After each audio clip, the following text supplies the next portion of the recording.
Okay, everyone. Welcome to the Russ Show. Along with me, my great friend and co-host Charlie Perry. And today we're so excited because we get to introduce to you Amelia Moore. So, as you can see, over the week we've advertised Amelia on Facebook, and we got some really big response. Everybody's just out there excited to get to hear about what this great woman has done over the couple of years. Amelia, how are you? Welcome to the I am I am well. I'm experiencing a little technical difficulties on my side. For some strange reason, some calendar, I hit a button and like 16 million calendars came up. So I'm trying to cancel it all out so I can see you guys. But Sometimes it has to do with Windows. If you have too many windows open, you could probably take those out. But I definitely have experienced that in the past. And oh Charlie my knows. goodness. So if they are open, just you can just close out most of all of that, and then it should go away. Yeah, but I just want to let our audience know right off. Well, Amelia's kind of fixing that out. I want everybody to know about Amelia because Amelia is from our local area. For those of you, and always want to emphasize that these podcasts are going all over the internet, basically going into different cities, different towns, even into some other places. So if you are in tune to us, we just want to let you know Amelia is one of our locals who went off years ago and did some amazing things. She calls herself the comeback champion. Amelia is an author of the comeback champion, an actor, educator, TV journalist, consultant, record executive for CEO. This is an amazing name, CEO. I love that title. Well, CEO, man, that is so. Amelia has just done some entrepreneur with 25 years experience. I could go right down the list of all the things that she's done, and it would just probably take me about 24 hours, 2 days, 3 days to do it. But what we're going to do is we're going to let her just interject on all of that. In a few minutes, I'm going to run a video. Now, for those of you who are in tune, I want you to know we got something really special coming up. Amelia had an interview with Susan Taylor from Essex Magazine, and that I'm so excited I can't even say the word Essex Magazine. I was blown away when I saw the video because you and I go way back. We grew up together, and then all of a sudden to see you with one of the top notch CEOs. So what we're gonna do first is Charlie. Charlie has a question. Let's go to Charlie's question. Okay. First and foremost, knowing your family, knowing who you are, I'm very proud of you. Glad to know you. Follow you as much as I can. And you come from great stock. Your parents are unbelievable. They're just tremendous people that done so many things for the kids in the community, including myself. I mean, it's not hundreds, it's thousands. I can only say thousands. I can't say hundreds because I know they surpassed that in a very young age. And your dad was very funny. Should have been on TV. Definitely, he definitely could have did a sitcom on his own. And so your high spirit, great spirit, good spirit comes from them. I know that, and you actually molded your spirit into something much better too by what you're doing, and I can't help but be proud of you. And if I had Amelia Moore on my front of my chest, that would mean something real deal to me because you're fascinating.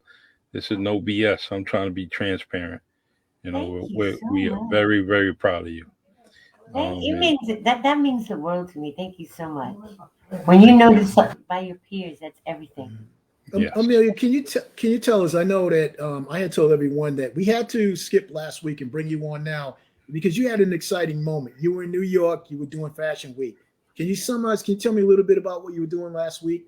Sure. So I'm also a journalist, right? So outside of the television host and stuff, I get asked to cover shows to just talk about various trends, and I've been doing that for a while. So last week was Fashion Week, and so between the shows itself and then just the events that are around the shows, it happens like wildfire. So you'll go to one show and they'll be like, "Oh, I need you at this show," and then you'll put that in your calendar, and oh, tomorrow we're doing these two shows and we'd like you to be there. And then you're putting that in the calendar. And the next thing you know, your calendar that you might have had only 2 or 3 shows scheduled for now turns into 7, 8. But it was an amazing week. I ended it with something that I truly love to do, which is live television. And I did the pre-show on Facebook for NYC Live at Fashion Week. And that's William Michael Reed. That's James Goodwin. That's just a whole host of people. Even Dapper Dan, a legend in his own wow, right, that now designs for Gucci, came to that show. So it was amazing. Yeah, I got to tell you though, a lot of the pictures that I saw with you, I mean, you just look fashion. Everything you're wearing is fashion, and it's just constantly changing. I mean, you just have all this talent, and you can definitely see it in the videos that you were doing. I know you said journalist, but you're also incorporating the fashion, which must have been so appreciative of the people that you were around because you obviously knew what you were doing. You were dressing to the role, everything else. I started in fashion. When I first came to New York after I graduated from Boston College, I was a model. So I won Faces Going Places. Dandria and Al Grundy, I love you guys. Dee Barnes was the woman that was behind it, and I learned quite a bit. Then from there, I became a part of the underground crew. Shout out to Audrey Smaltz. I love you still to today. And that was when I actually got a chance to meet the infamous Andre Talley. hmm, So, I mean, there's so much that goes into just going after your dreams, you know what I mean? And just letting life lead you, and a lot of sacrificing comes with it, though. I'm not going to front, I'm not going to make it seem like it's easy. But, I've learned a lot over the years and I'm happy. Well, let's go see. Let's see if we can get this on because I have to show this. Let's see if we can get this successfully going and everybody can see it. Oh my goodness. All right. What's up, y'all? All right, let's see if you can open that max it up. out, Russell. Yeah. Yep, let's max it out. I want to introduce my girl. Volume's a little bit low. Brooklyn. That's something. Popping, y'all. We got a great show for y'all today. Absolutely. I mean, what?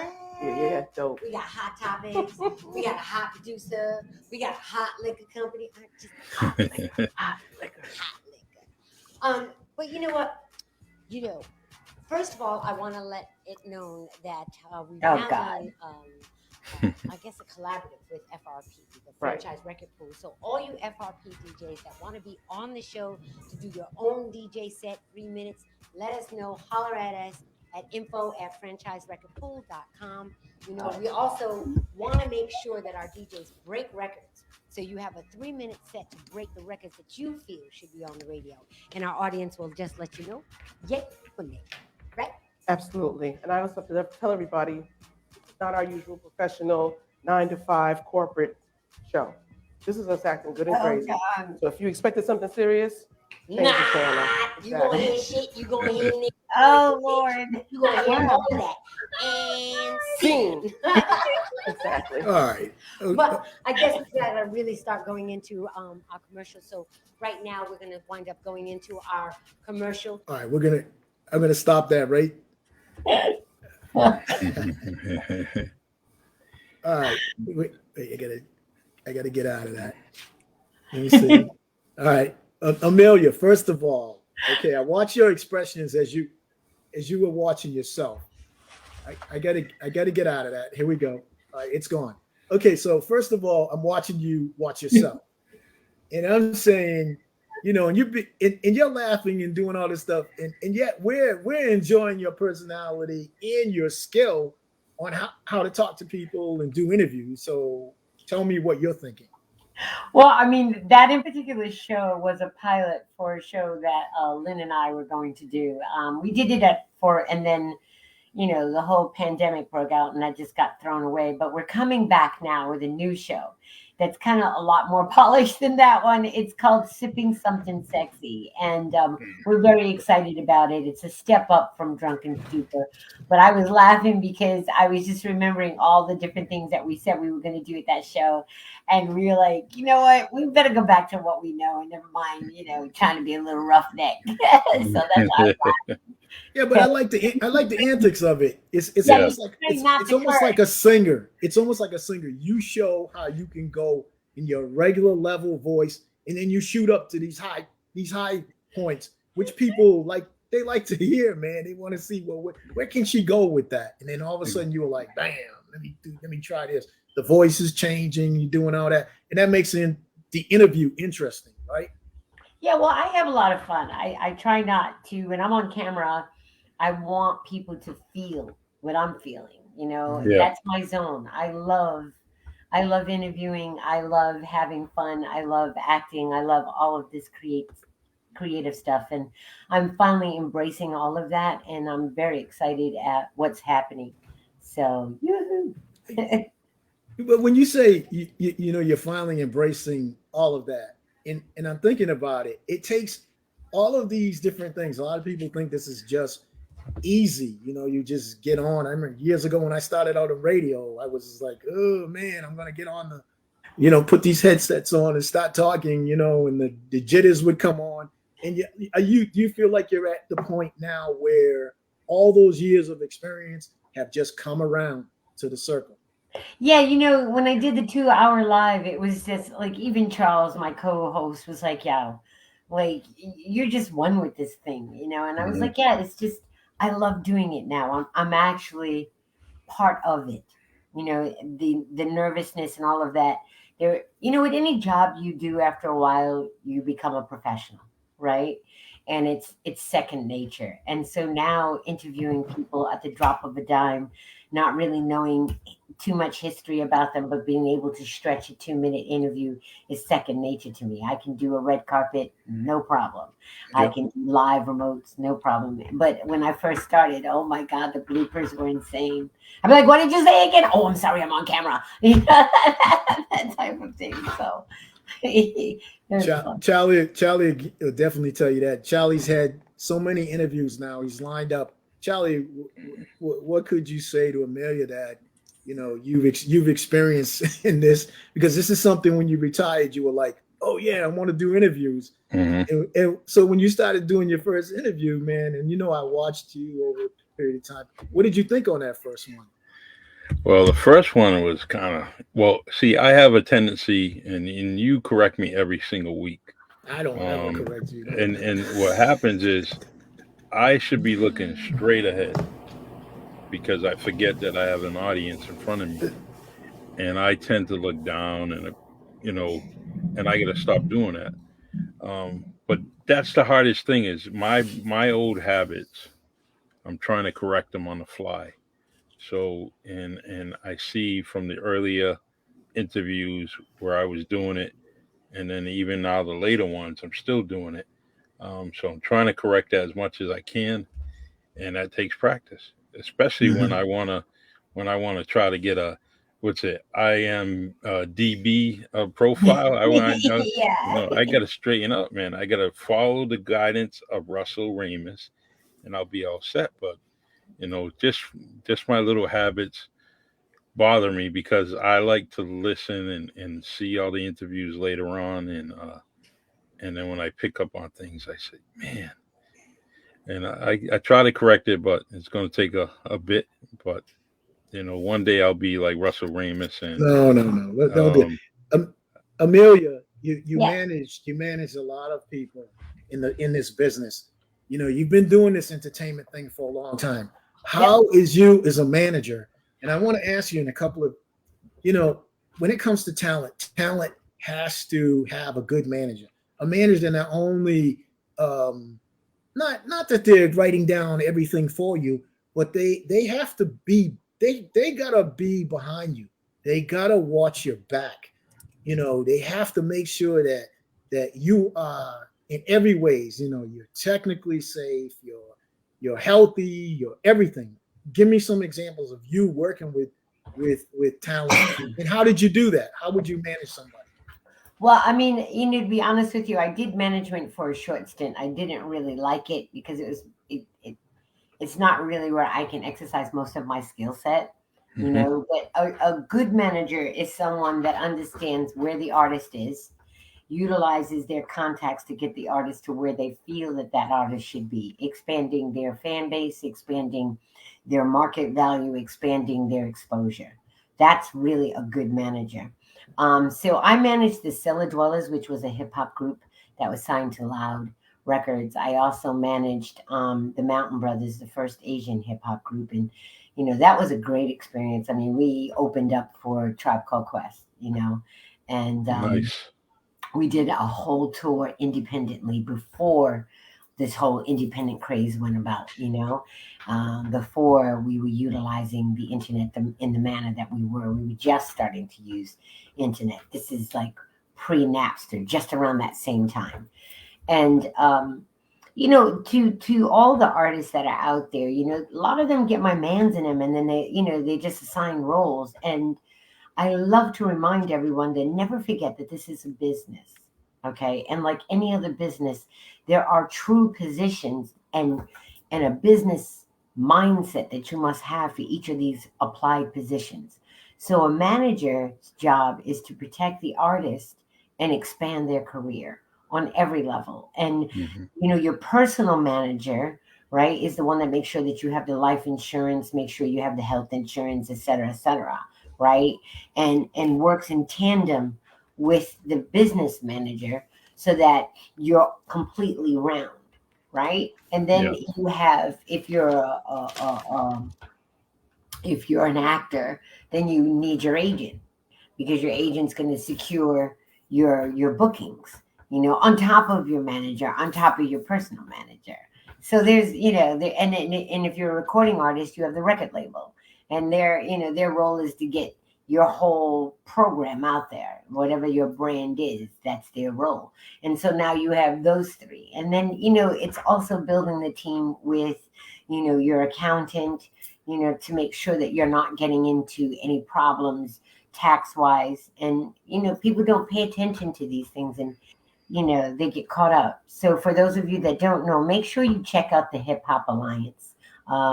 Dr. Bob Lee, Chuck D, Curtis Blow, Dougie Fresh, all of them got together and now they have an allegiance with SAG and AFTRA. So they are teaching artists independently and particularly the business. That's Nice. excellent. Very nice. Can you tell me more about this CEO of Buzz Builder in BMC? There's a lot of big names around. Yeah. I had to really study this stuff for about 2 weeks before I get on it. Yeah, I got 20 jobs, man. Buzz Builder is my consulting firm. I always joke around when I say the music industry is like being in the mob.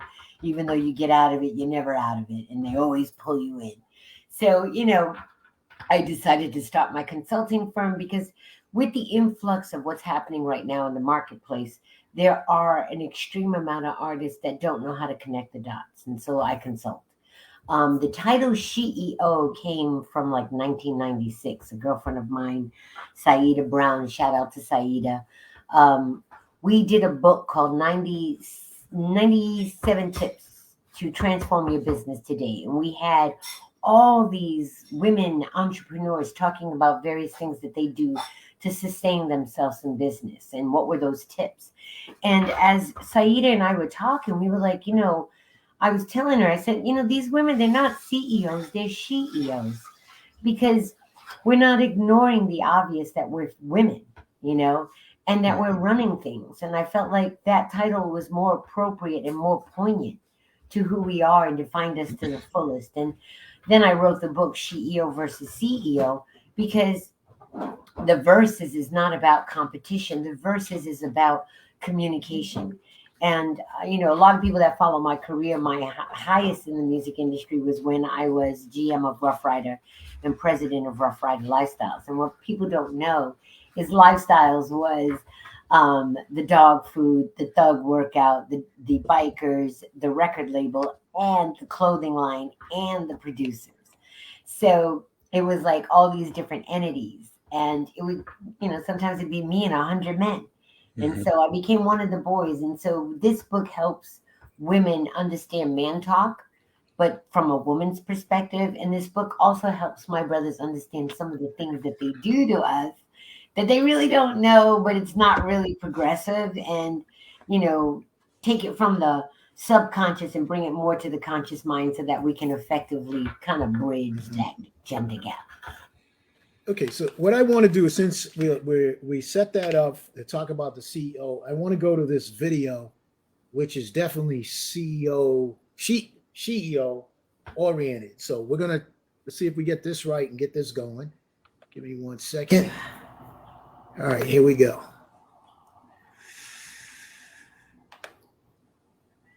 Come on. Do Janet 5, 4, 3, 2, 1. Are we seeing it? No, we're not. Not yet. We're not seeing it.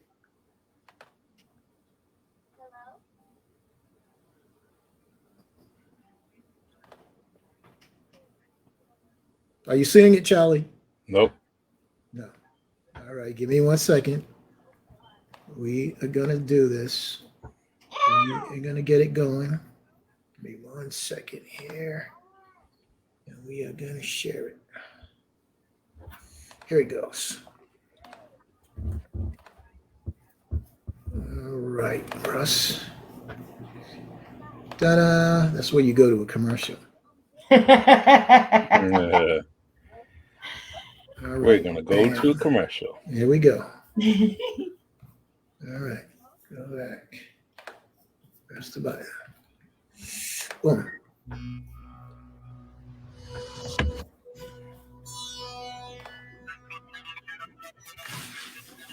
Yay. What's up, everybody? It's your host with the most. That's right, Amelia Moore, giving you your daily dose. Now, the essence of our next guest, no pun intended. I think try the anyone volume and on your everyone who YouTube comes in her video. presence thinks about their calling because she is so clear about hers. 37 years at Essence Magazine, her life journey, her inspiration, her child, her family, and friends have all culminated her to this next step that I think is probably the reason for her passion. There it is. We're going to talk with none other than Susan Taylor, who's our next guest here at The Daily Dose. Don't go anywhere. You want to keep it right here because it's the show that's going to keep you in the know. Welcome, Susan Taylor. How are you today? Oh, I'm so happy to be with you. Oh, we are elated beyond elation to have you sitting here on this couch. I mean, you have been an inspiration for so many people. Your In the Spirit has moved so many women and men over the years. I mean, it's just amazing to have you sitting next to us. Thank you. I wanted to talk to you about CARES mentoring. There was a statement that said, if education is the solution and mentoring is pretty much the key to unlock the chains of the minds of our children, does that mean that CARES mentoring is the locksmith? Oh, boy. Well, mentoring is a low-cost solution to the huge and very deep problems that underserved Black children have. Mm. And primarily it's that they're in failing schools. And we know the failing schools are the pipeline to prison. And today we have nearly 1 million Black men who are on lockdown. And the fastest rising group of incarcerated people are really young Black women. And so it's a state of emergency in Black America. And it's one that I'm encouraging Black America to stand up to and really answer. Because when the call goes out for mentors, the first respondents are actually white women Mm. and then white men, Black women, and then Black men. And we need mentors in reverse order. As the 100 Black Men of America say, and they're a partner to the National Cares Mentoring Movement, what they say is what they see is what they'll be. Mm. And our children who are disconnected from, education, from people like you and me, and folks who are out there really thriving and building businesses and moving ahead in their careers, if you're living in an underserved area, you may be isolated and not know much about the world beyond your block. And I Mm. think it's our moral responsibility as able, stable people to ensure that every child in the wealthiest nation in the world has the things that our children would take for granted. Very true. I mean, I couldn't have said that better myself. When we look at what moves people, our passion, um, your inner spirit has talked about your inner spirit moving you in so many ways. Is that what moved you towards Cares Mentoring? Because I know you started it while you were at Essence. It was Essence Care, and then it kind of morphed into this whole Cares Mentoring. Talk about that. Well, I guess I got tired of writing about the problems and conferencing about the problems and speaking about the problems. And anyone who knows my work and has read my, books, they know that when I joined Essence 37 years ago, I was a poor single mother struggling. My first marriage had broken up. And today, if I don't shop every day, I'm good. Hmm. So I owe the rest of my life and my time and my energy and passion and the connections and any measure of well-knownness that I have, I owe that to my community. So I just know that this is what we must do. We can organize able, stable Black people to do what our conscious and loving white sisters and brothers have been doing for decades, All day, m- every day. mentoring our children. Yes. How much does spirituality truly help you make the necessary decisions that you make, or the executive decisions that you make as it relates to Cares Mentoring? I try to live my life. Don't think I'm successful all the time because I'm not, but through the prism of the divine, whether we call the divine God, Allah, Jehovah, Yahweh, the divine intelligence in the universe that created us, imbued us with an aspect of that divinity. And it's in that still small place within us that we must turn and look and ask for the answers to the dilemmas in our lives. What we do is we bite our nails to the quick, we run around in circles, and we ask everybody else what we should be doing when the answers most often are within. Or if we get still enough, we'll find the person who we should be speaking to and not just running randomly, doubting and fearing. And so I did take this to quiet time. And I did say, to the Holy Spirit, what would you have me do? And I knew then that it was time to leave Essence, where I'm not needed today. We handed the reins to the next generation, trained them magnificently well. The Yes. magazine is stunning. Yes. And it was time for me now to step, I think, to a higher level, up to a higher purpose. Because this is really challenging work. I'm not in my exquisite office looking over Times Square with, 50 people, asking what they can do to move the magazine forward. I'm here running around the country with 55 cities and getting ready for my national convention. But never have I been more nourished or more fulfilled because I really believe that this is the work of the Spirit. The Holy Spirit is only asking one thing of us, and that is that we take care of the least among us, ourselves first, so that we're giving from the overflow, but that we take care of the least among us. And we're not doing that as a society. No, we're not. It's so unfortunate. You know, I'm glad that you said that because that kind of leads me into the next question. The state of education as it relates to underprivileged children is really deplorable. Where do you see education going in the future? And with the mandate from our president, programs such as yourself, additional monies that are now being flooded into the educational system, is there potential for progressiveness? You know, we hear about the stimulus dollars that are flowing into communities, but they're still laying off teachers. It's happened in Mhm. this city and in all cities around the country. This is the reality because there's such a gap in services in underserved areas. In wealthier communities, like where my daughter and my granddaughter live, whatever the school doesn't have, the parents supply. When you have parents who don't, and you see education budgets are set based on property taxes. So if you're talking about, poor rural or inner city communities where people don't own their property, then there's no substance, there's no revenue to support the educational system. And what we need is equity in education so that Okay. The only reason I'm going to stop that. I'm going to stop that right there only because I want to talk about that. First of all, you're the person that should be interviewing her.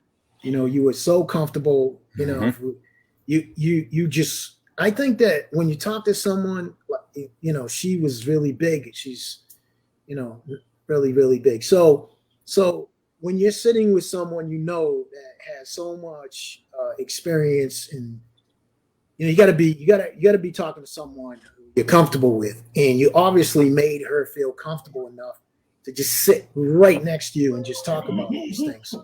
I've seen a lot of interviews, and some interviews, you talk to. I've been to New York too, done some interviews, and if someone doesn't want to talk to you, they will show you. They'll either keep you from a distance or just walk away. She obviously could have sat there for another 10 hours and talked to you. Yeah, we had two parts to that interview. It was really cool. I met her in the Hamptons, and we started talking about education. And that's a passion of mine. I have an education family. My father brought me to Massachusetts for education from New York. So that's the whole thing. And when we hit it off so well, she was like, I was like, well, at that time we were developing Daily Dose, and that's when the little videos were like the little interviews, you know what I mean? It's since progressed to TikTok, but this again was before the trends. So she was like, yeah, I would love that. And she actually invited it. That was in her house. And I was so humbled by it. And you can't tell, but I was extremely nervous. Like there were certain people like Morgan Freeman, Danny Glover, Kurt Russell, the computer with tennis shoes, certain people that Kerry Washington, that you're like Dionne Warwick, you're like less than 12 inches away from them. And you're like, oh my God, I can't believe I'm sitting in front of this person, actually asking them questions. But, that's where the transition goes. And I think one of the things that I taught myself early in the career is just think conversation, don't think question. And, sometimes that helps the flow of the interview move smoother because I'm not thinking about, oh my God, what's my next question? I listen to what she says, and then I kind of have in my mind what I want to get out, and then kind of put the conversation together. Charlie, you had a question?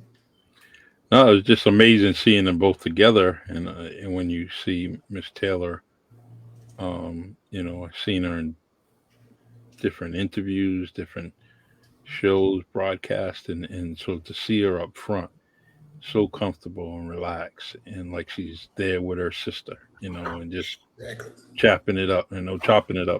So that's a great thing, and it's nice. The videos, Russell has an archive, so much archives of different videos and different things, and he doesn't realize how priceless that stuff is.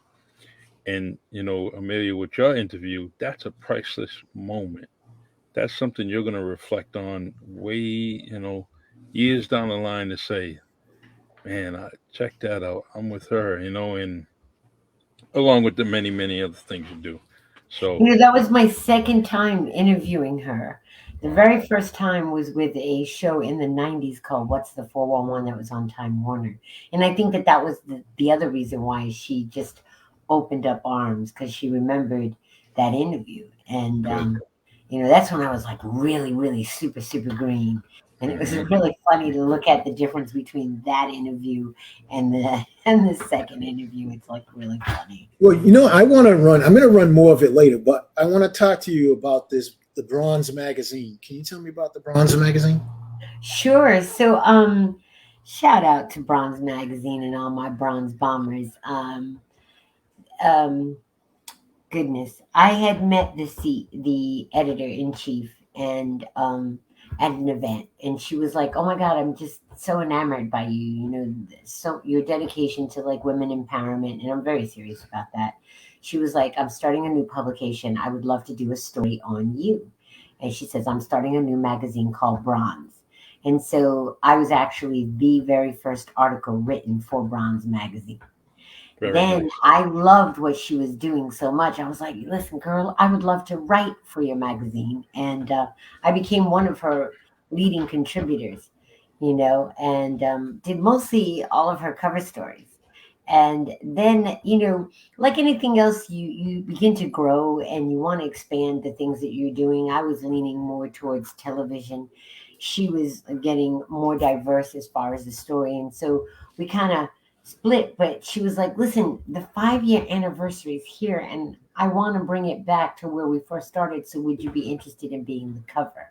And I was like, oh my God, yeah, that would be so cool. And that's how I ended up getting the cover of the magazine. It was just Now, more. was it a national magazine or was more of a local? Yeah, Bronze is really national. Actually, it's international. She's mostly online, but she also, I forget the platform, forgive me.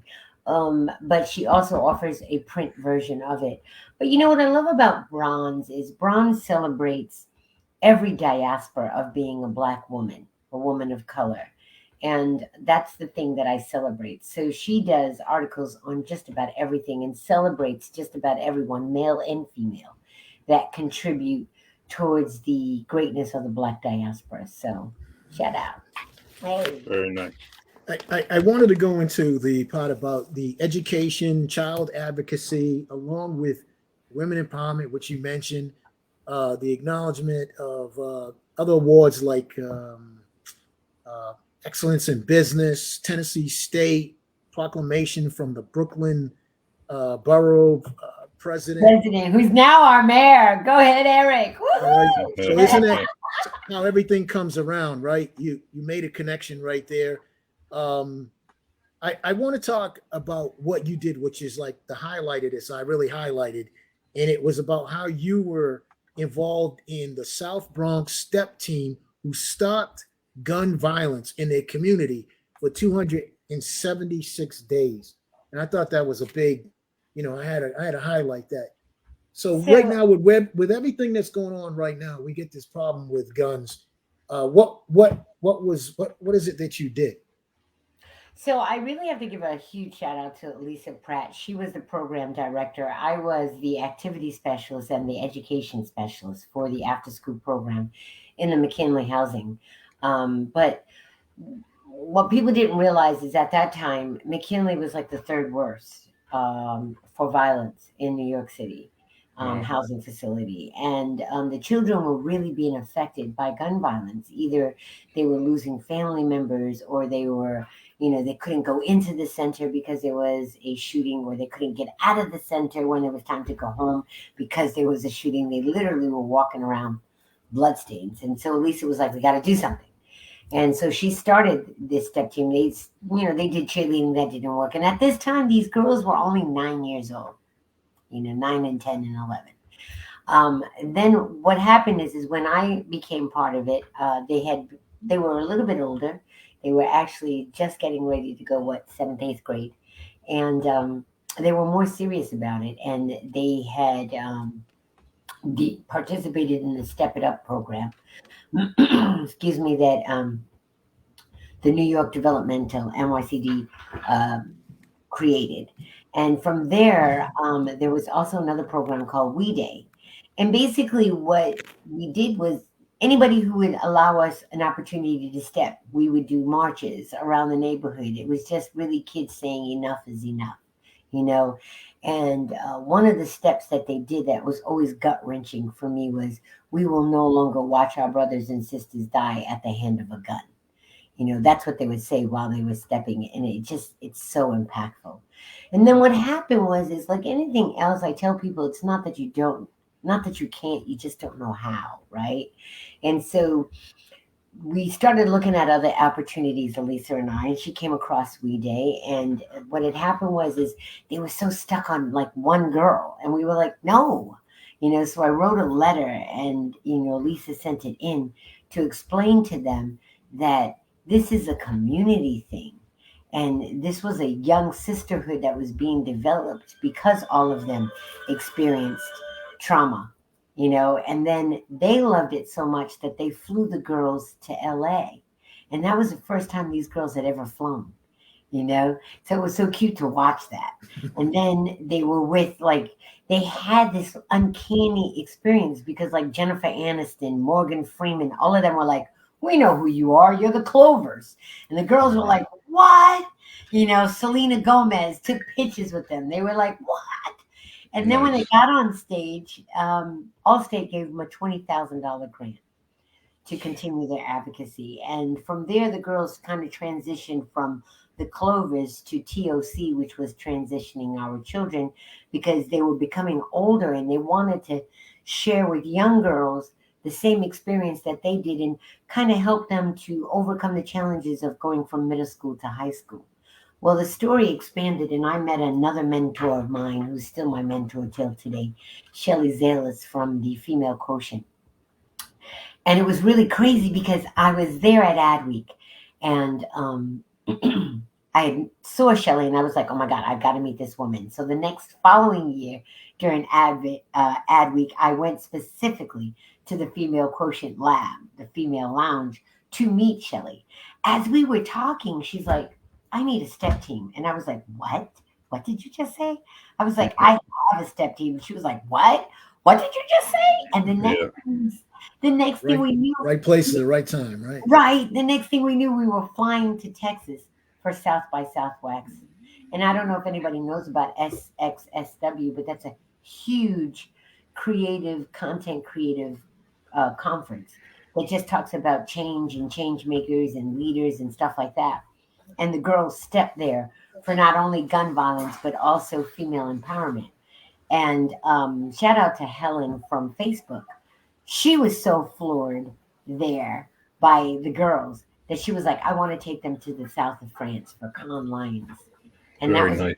insane. And it was insane because we were watching our girls teach the little girls how to fly, like what we did for them. So it was really crazy. And, affirmation that you can do anything. You just have to stay focused on it. Amelia, for our listeners out there, I really want them to know that, your experience came right in our backyard, right in our neighborhood. You were talking about the program that you were involved in years ago. When you said it had completely gone. I forgot about it, and I'm sort of forgetting about it. I want to say it correctly.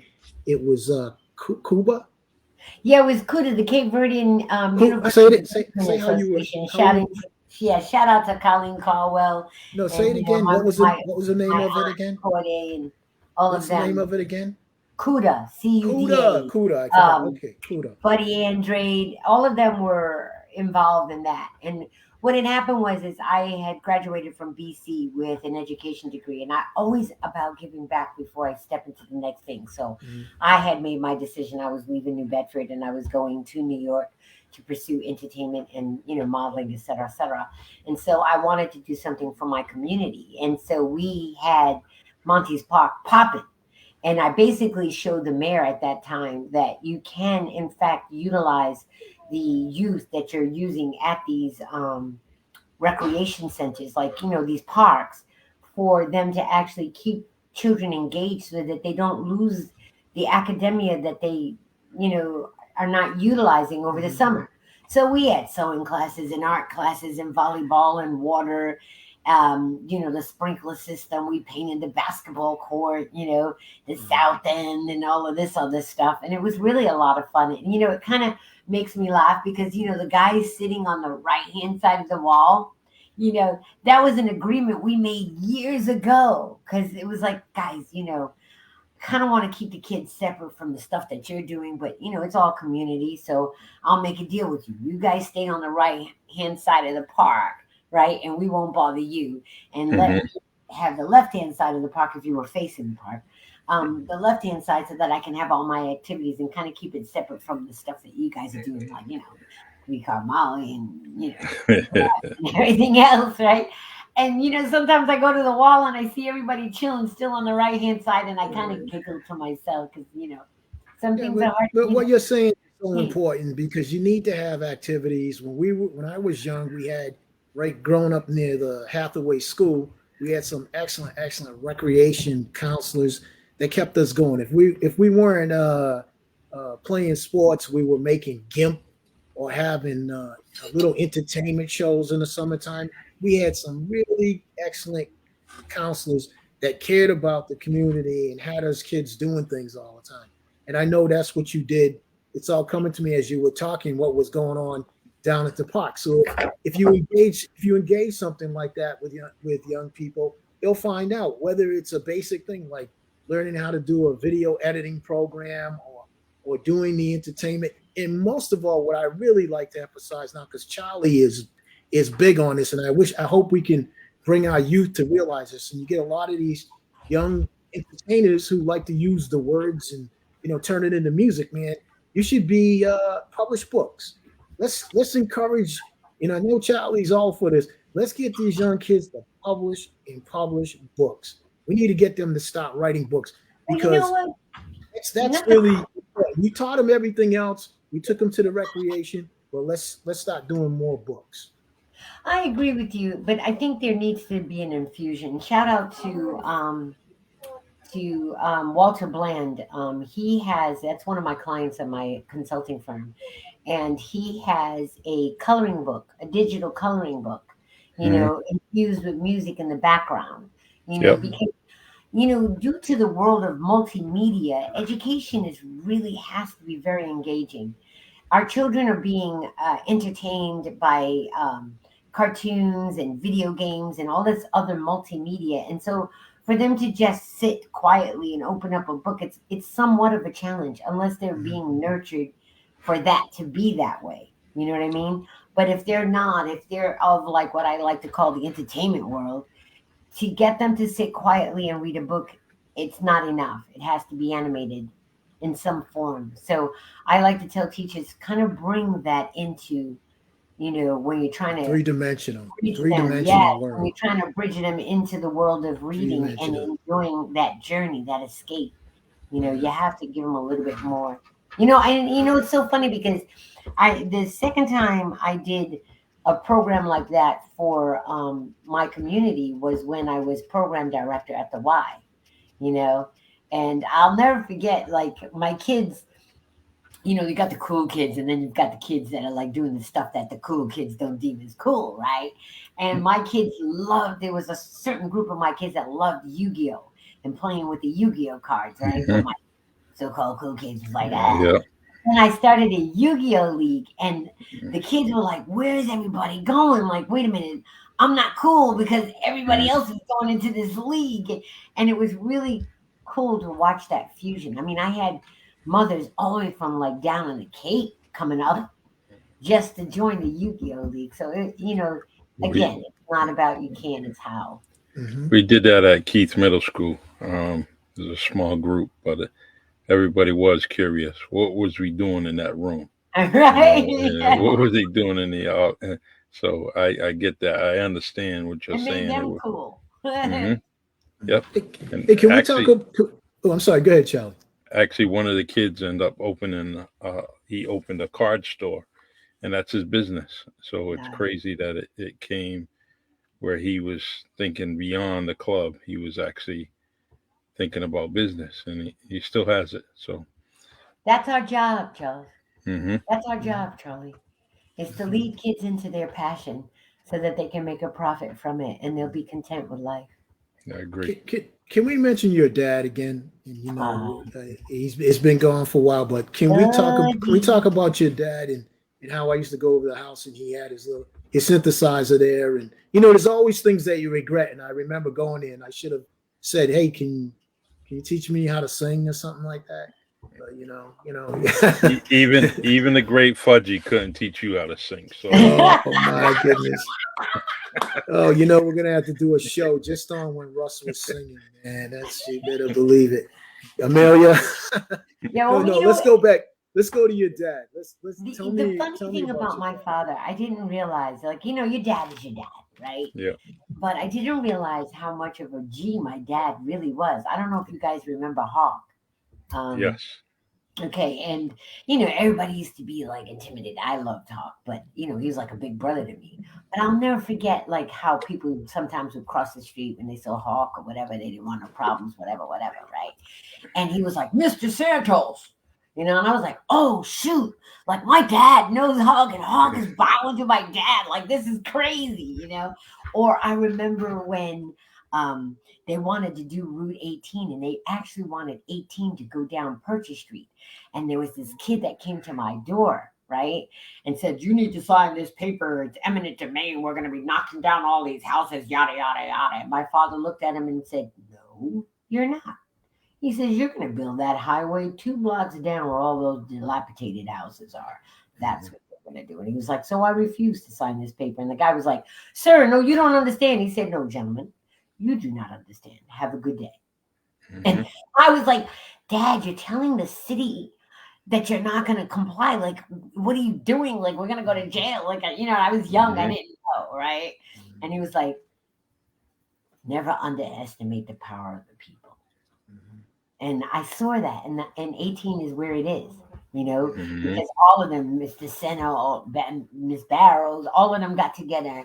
My Auntie Dio, all of them got together and just said, no, no. And Barney Frank and Kerry and, you know, all of them got together and was like, no, no. And I'll never forget because one time, like it went all the way to the Kennedys, right?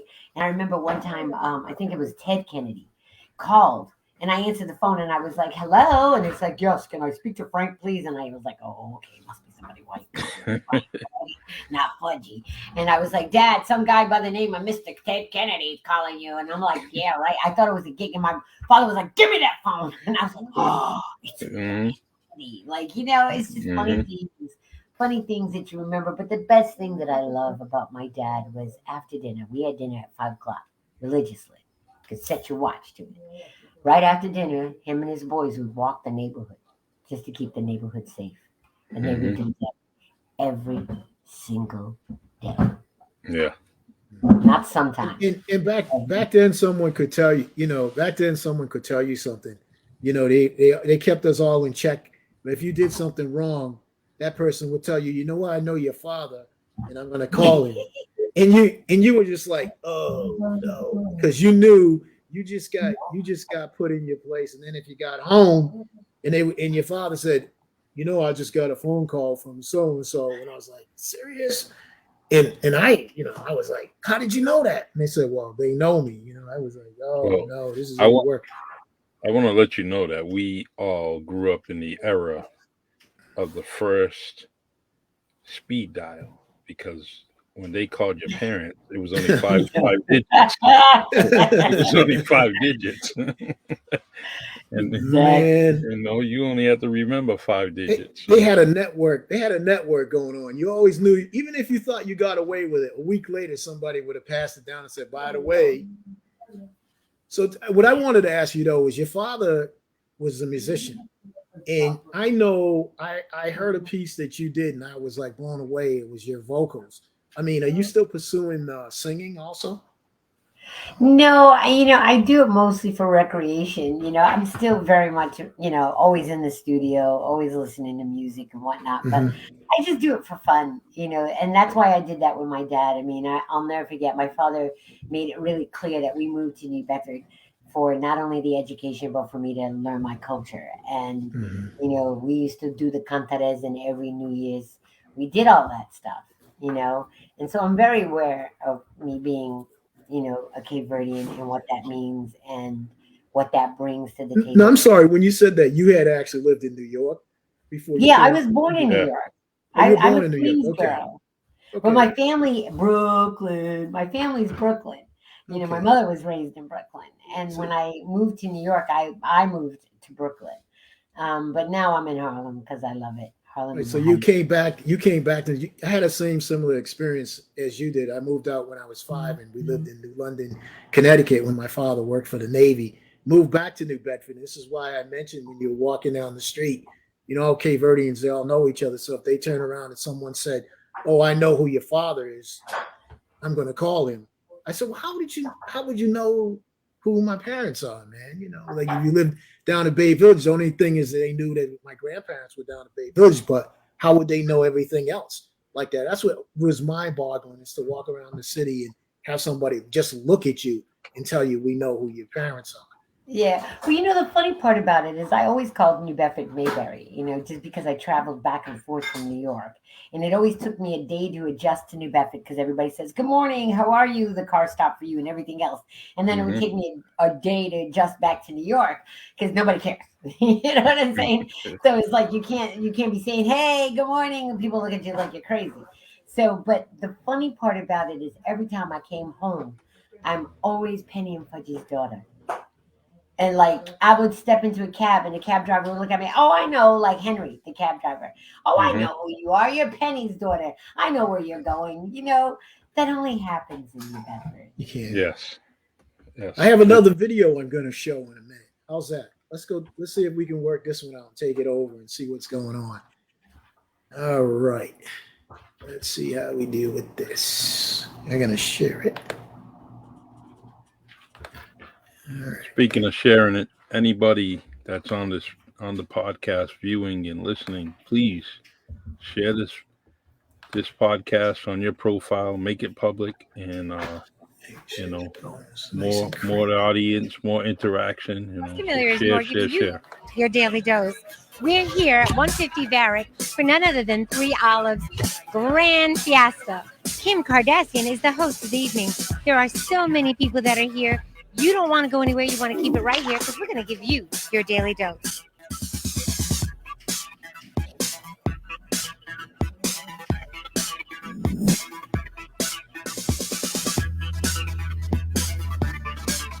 Do you ever think that being a housewife would give you so much celebrity? Absolutely not. And now that Years, no. And now that you are, what do you say to the rest of the housewives that are out there? Just keep doing what you're doing and be happy. And what else is going on with you? Oh my God, so much. Allison's working this summer, and so we're a lot in the city. Normally I'd be out in the Hamptons, but staying here with my daughter while she's working during the week, and we're going to do some traveling in August, so it's going to be a nice summer. Now, Allison, I want to ask you, it's like mom is always mom, but now mom is a celebrity mom. How does that feel now? And what do you say to other people that are becoming celebrities and their moms are becoming famous?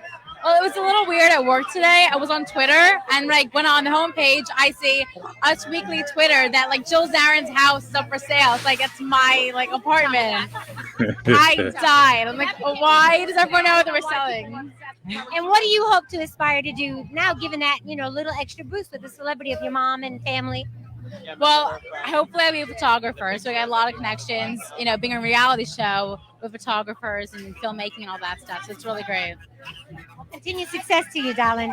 More Daily Dose. Don't go anywhere. Keep it right here. First, I want to talk about this fabulous dress you have on. Who is the designer? I love it. It's vintage. Thank you, honey. It's a lot to be said about individual personalities and style. What do you say to our viewers about Erin's style? It's a lot of trial and error. I didn't look so cute a couple of years ago, but after a lot of mistakes, I've learned and just have fun with it. Really, that's the most important part. That's so funny, Erin, because that seems to be the underlining theme all day. Talking to a lot of people, they're talking about enjoying life and experiencing life. What experiences do you hope to have in the very near future? Because I know that this is pretty new for you. And, just continuing on. I know you're working on some things. Talk about it. I live for traveling. I would love to find a way to travel and get paid for it. I don't know, style. I always live for style and fashion. So those are things I would love to explore in the near future. Now, with your newborn celebrity, was it all that you anticipated it to be, or is it just no, I'm loving this. It's so much fun. It's crazy. People always say, "Oh, it's so, it's fine," but this is kind of crazy. I don't know. I'm still getting used to it, but this is crazy. So much fun. And what's next for you immediately in the near future? Well, I just did a guest host position on this show called Concrete and Cashmere, just concreteandcashmere.com, and it was a little project on the side, but I don't know. I'm working on a couple of things now, so hopefully next time I see you, I'll get to tell you more about it. Now, at Twitter or Facebook, because I know all of our viewers are going to want to follow you. Is there? I Twitter regularly. Yeah, it's bad. It's kind of an obsession. Well, we're going to Twitter Erin right now. Everybody that's watching Daily Dose, tweet back. And continued success to you, darling. Honey. All right. So, You didn't show Kim. all right, wait a minute. We're gonna get back to Kim. I'm only playing with you, Eric. I'm only playing with you, Russell. I like that title of that program, Daily Dose.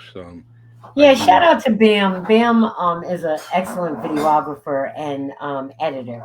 And he was like, I want to get into more projects. And I was like, yeah, well, I'm digging this whole, red carpet stuff. And I want to be more acknowledged as a red carpet host. So we put that together just to show that, he can edit and produce. Went down there to check on the store and shot an episode of Courtney and Chloe Take on Miami that comes out in August on E!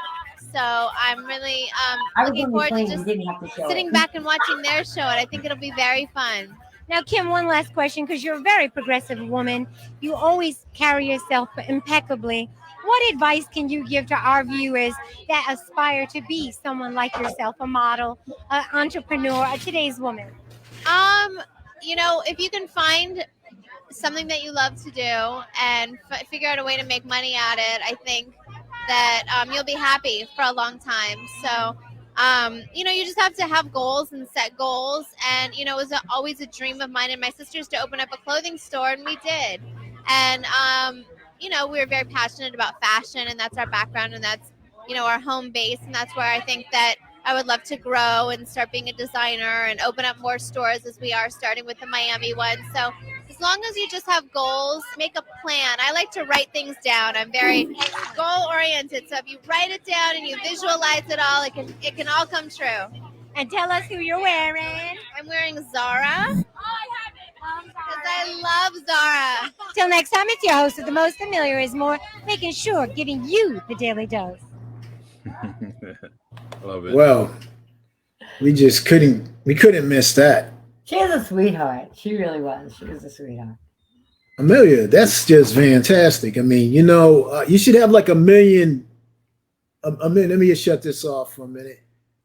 We need to have a million likes on that. And this is the reason Charlie had come to me and he said, look, I'm doing these shows about giving the flowers to people, because he's the one that kicked this off.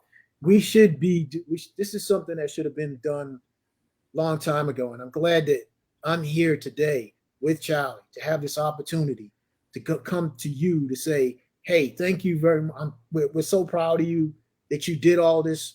I'm kind of sorry that we weren't able to give you the acknowledgement that you should have received a long time ago. You're not just our local, you're national. You have beyond the skills, and I just encourage you. I hope that you get your own show one day, because you could handle your own show. There's hands down. If someone just gave you need to get a studio. If you get a studio, your mouth to God's ears, because that's what we're working on right now. It's all over, man. You just I don't want to speak ahead of myself. My son keeps on telling me, "Ma, stop talking ahead of yourself." Most comfortable. Don't anything. So I have to, curtail things. You get excited about certain things, and you just want the world to know. Well, you're sincere. You're sincere. But we are working on your that. Sincerity. I apologize. My microphone's messing with me. But the sincerity on how you keep touching it, just leave it alone. You're sincere. Sometimes I don't hear Charlie. If Charlie says stuff, I have to read his lips. I think he says something like, "Russ, what a great job." Yeah, what a great job. Charlie talks to me sometimes, and I swear the microphone doesn't work, and he's going like this. And I'm going, "What do you?" And then later he tells me this stuff when we're all done. You don't understand. We do the radio together. We do this together, and we're getting used to each other. I don't understand what he's doing. Thank you so much for having me. This is great. I'm like your second buddy, right? Why'd you have to say that? He knows my brother's name's Buddy. We adopted him. He's another brother. He's my mother's dream that she had another son in the family. But I just want to say thank you for all of this. Thank you for coming on. This is Yes. my second interview on the podcast. I was doing years ago Blog Talk Radio.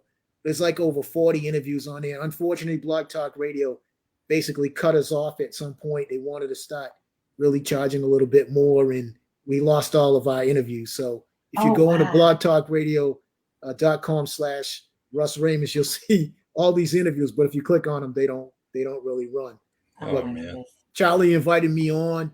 He's been supportive with from years ago, doing interviews on local cable television.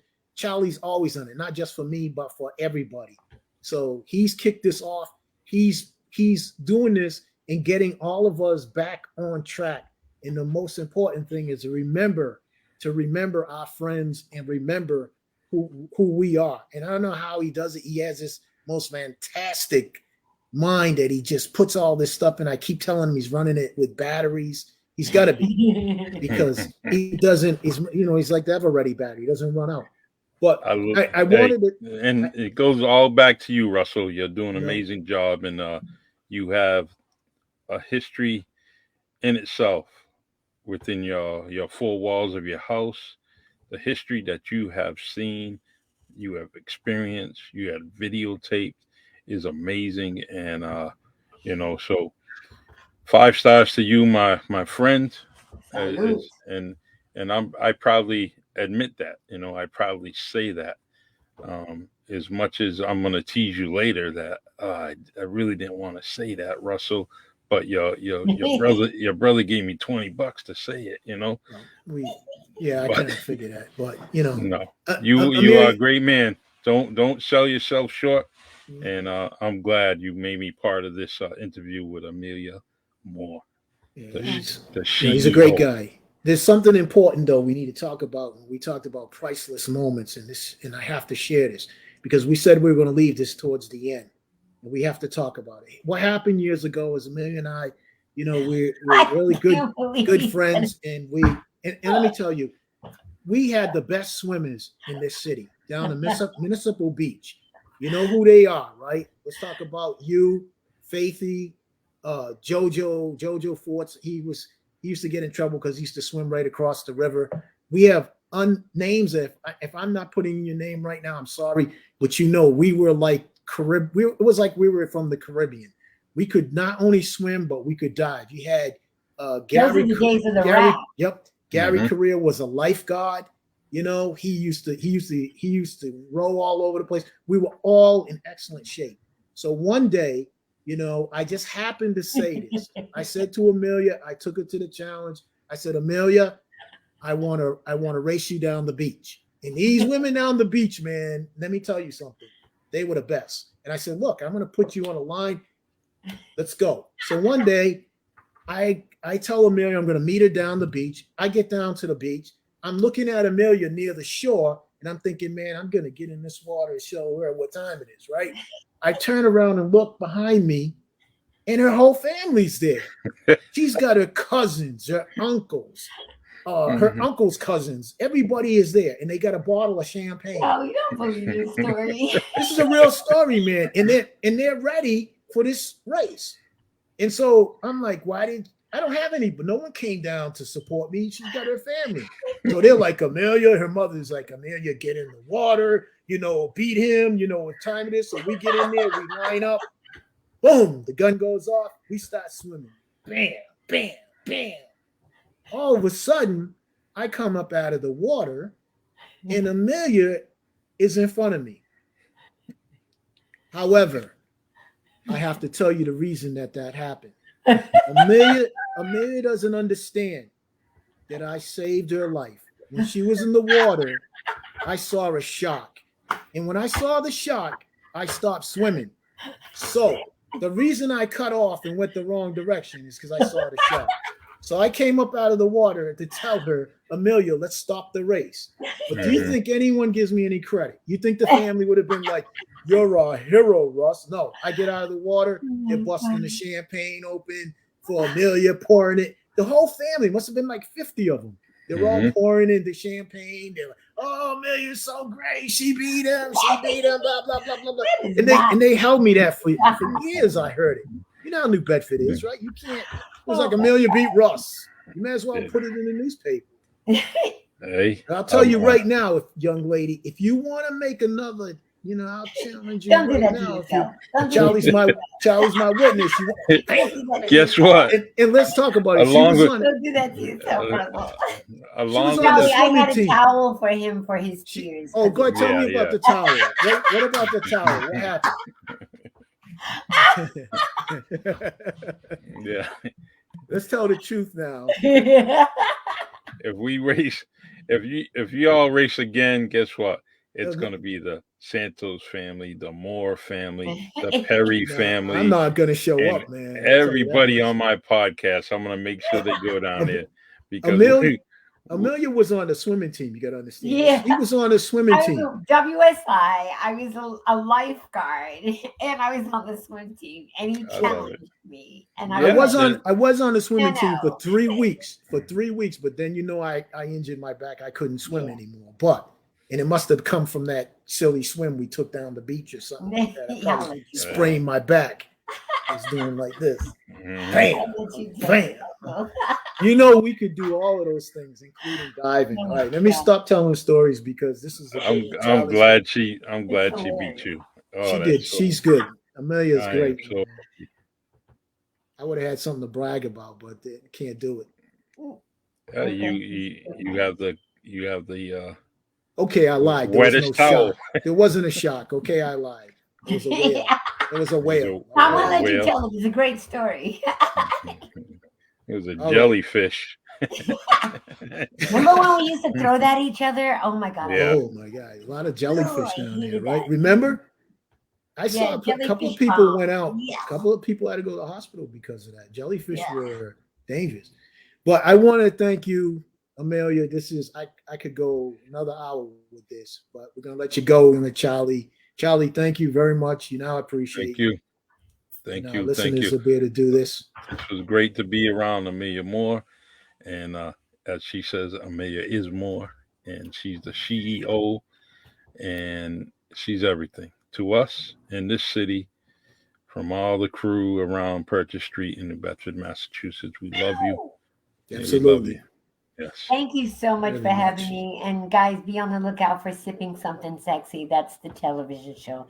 And that's all I Okay. can say because that's all I can say. But Oh, be on the okay. lookout for that. Shout out to Lynn Ford, Chef DR, Verona Ford. I love you guys. You guys are the best. And James Goodwin. Yeah. Okay. Nice. Thank you, Charlie. Take care, everyone. Have a good night, Facebook Yes. listeners. Have a thank good you for night, tuning everyone. in. God bless. Bye-bye. Take care. All right. God bless. Great job.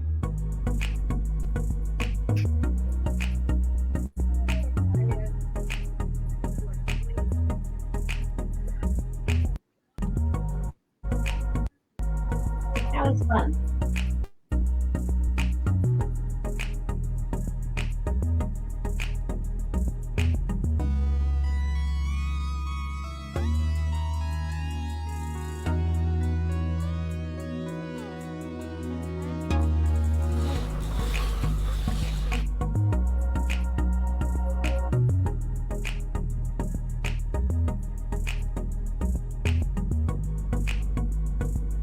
That's how do I hang up?